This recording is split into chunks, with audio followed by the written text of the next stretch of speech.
இப்போ இது ஊறிச்சு ஃப்ரெண்ட்ஸ். இந்த தண்ணியை ஃபில்டர் பண்ணிடலாம் ஃப்ரெண்ட்ஸ். கடாய் வச்சு 2 ஸ்பூன் நெய் ஆட் பண்ணிக்கலாம் ஃப்ரெண்ட்ஸ். நெய் ஆட் பண்ணுங்கள், அப்போ தான் இந்த இட்லி நல்லா வாசனையாக இருக்கும். இப்போ நெய் ஆட் பண்ணிட்டோம் ஃப்ரெண்ட்ஸ். இதில் கடுவை ஆட் பண்ணிக்கலாம் ஃப்ரெண்ட்ஸ். இப்போ இதில் கடுகு ஆட் பண்ணலாம். இப்போ இதில் பெருங்காயம் ஆட் பண்ணிக்கலாம் ஃப்ரெண்ட்ஸ். இப்போ இந்த கடுகு பொஞ்சிச்சு ஃப்ரெண்ட்ஸ். இப்போ இதில் இஞ்சி ஆட் பண்ணிக்கோங்க ஃப்ரெண்ட்ஸ்.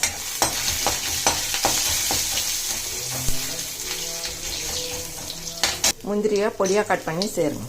இப்போ பச்சை மிளகா கட் பண்ணி சின்னதாக கட் பண்ணி பச்சை மிளகாவை ஆட் பண்ணிக்கோங்க. கருவேப்பிலை பொடியாக கட் பண்ணி ஆட் பண்ணிக்கோங்க. இப்போ நம்ம ஃபில்ட்ரு பண்ணி ஊற வச்சதை இதில் ஆட் பண்ணிக்கலாம் ஃப்ரெண்ட்ஸ். எல்லாமே ஸ்லோவில் வச்சு வரங்க ஃப்ரெண்ட்ஸ், இல்லைன்னா தீஞ்சிடும். இப்போ இதை நல்லா கலரிடலாம் ஃப்ரெண்ட்ஸ். இந்த ரொம்ப வறக்கணும் இல்லை, இது போதும் ஃப்ரெண்ட்ஸ். இதை மாவில் நம்ம கலக்கிடலாம் ஃப்ரெண்ட்ஸ். இதில் கொஞ்சம் மிளகு சேர்த்துக்கலாம் ஃப்ரெண்ட்ஸ், எங்கள் சாடை அடங்கட்டும். இப்போ இந்த மிளகை நம்ம நசுக்கி ஆட் பண்ணிக்கலாம் ஃப்ரெண்ட்ஸ். லேசாக நசுக்குங்க ஃப்ரெண்ட்ஸ், ரொம்ப நசுக்குனிங்கன்னா கலர் மாறிடும் இட்லி. லாஸ்ட்டாக தான் ஃப்ரெண்ட்ஸ் இந்த மிளகு தூளை ஆட் பண்ணணும். ஃபஸ்ட்டே ஆட் பண்ணிங்கன்னா கருப்பாயிடும். இப்போ இந்த மிளகாவை கிள்ளி ஆட் பண்ணிக்கோங்க ஃப்ரெண்ட்ஸ்.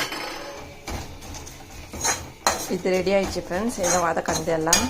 இப்போ இதை மாவில் ஆட் பண்ணிடலாம் ஃப்ரெண்ட்ஸ். இந்த சூட்லேயே இருக்கட்டும் ஃப்ரெண்ட்ஸ். இப்போ இதை கிண்ணத்தில் ஆட் பண்ணிட்டேன் ஃப்ரெண்ட்ஸ். இப்போ இதில் இட்லி மாவு மட்டும்தான் ஃப்ரெண்ட்ஸ் ஆட் பண்ணணும், தோசை மாவை ஆட் பண்ணாதீங்க, அப்போ தான் இட்லி நல்லா டேஸ்ட்டாக இருக்கும். இப்போ இந்த இட்லி தட்டிலையும் நம்ம நெய் தான் தேய்க்கணும் ஃப்ரெண்ட்ஸ், அப்போ தான் இந்த இட்லி செம வாசனை டேஸ்ட்டாக இருக்கும் ஃப்ரெண்ட்ஸ். எண்ணெய் தேய்க்காதீங்க, எண்ணெய் வாசனை தான் வரும். இப்போ கொஞ்சமாக நம்ம சோடா மாவு ஆட் பண்ணிக்கலாம் ஃப்ரெண்ட்ஸ், அப்போ தான் சாஃப்டாக இருக்கும், நல்லாவும் இருக்கும். இப்போ இது கொஞ்சம் கரையிட்டோம் ஃப்ரெண்ட்ஸ் இந்த சோடா மாவு. இப்போ தேவையான அளவு மாவு மட்டும் ஆட் பண்ணிக்கலாம் ஃப்ரெண்ட்ஸ் இதில். இப்போ நம்ம இந்த சோடா மாவு கரைச்ச தண்ணி இதில் ஊற்றிக்கலாம் ஃப்ரெண்ட்ஸ். இப்போ இதை நல்லா கலக்குங்க ஃப்ரெண்ட்ஸ். அந்த சோடா மாவு ஊற்றிச்சு. இப்போ இதை இட்லி ஊற்றியாச்சு ஃப்ரெண்ட்ஸ். இப்போ இட்லி குண்டானில் வச்சாச்சு ஃப்ரெண்ட்ஸ். இப்போ இதை வச்சுக்கலாம் ஃப்ரெண்ட்ஸ். இப்போ இதை மூடி போட்டு 10 நிமிஷம் வெந்தாலே வெந்துடும் ஃப்ரெண்ட்ஸ். 10 நிமிஷத்துக்கு மேலே வேகக்கூடாது, தண்ணி ஏறிடும் இட்லி. இப்போ பாருங்கள் ஃப்ரெண்ட்ஸ், இந்த இட்லி வெந்துடுச்சு. இப்போ நம்ம இந்த கரண்டியை தண்ணி தொட்டு எடுத்தால் தான் நல்லா ஷேப்பாக வரும் ஃப்ரெண்ட்ஸ், இல்லைன்னா பிஞ்ச்.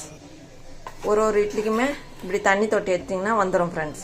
இப்போ பாருங்கள் ஃப்ரெண்ட்ஸ், நல்ல ஷேப்பாக சாஃப்டாக வந்துடுது பாருங்கள் ஃப்ரெண்ட்ஸ். இந்த இட்லி செம்ம டேஸ்ட்டாக இருக்கும் ஃப்ரெண்ட்ஸ். இந்த இட்லி இதே மாதிரி செஞ்சு சாப்பிடுங்க ஃப்ரெண்ட்ஸ். இப்போ நான் இதுக்கு தேங்காய் பொடி செஞ்சுக்கிறேன் ஃப்ரெண்ட்ஸ். இந்த தேங்காய் பொடியை ஒரு வீடியோவில் போகிறோம் ஃப்ரெண்ட்ஸ்.